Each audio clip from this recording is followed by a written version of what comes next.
ताईंचे आज वैभवलक्ष्मीचे उद्यापन होतं। आज सुवासिनींसाठी बनवलेला आहे डाळ तडका। मी आता पनीरची भाजी बनवते। याच्यामध्ये बनवले आहे खीर,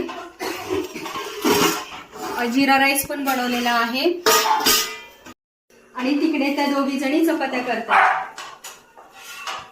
मागच्याच आमच्याकडून चूक झाली होती, मला मागे कमेंट आली होती की तुम्ही खिरीसोबत जेवण पण घाला सुवासिनींना, तर यावेळेस आम्ही आमची चूक सुधारली आणि सुवासिनींना जेवण पण ठेवलेलं आहे।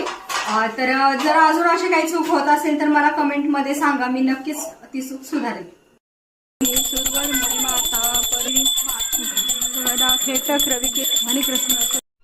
आरती झाली, नैवेद्य दाखवून झाला आणि आता सुवासिनी पण आल्या आहेत। सुवासिनींचं जेवण झाल्यानंतर त्यांची ओटी भरली आणि इथेच वैभवलक्ष्मीचे उद्यापन संपन्न झाले। जर आमच्याकडून काही चुकत असेल तर तुम्ही कमेंटमध्ये नक्की सांगू शकता।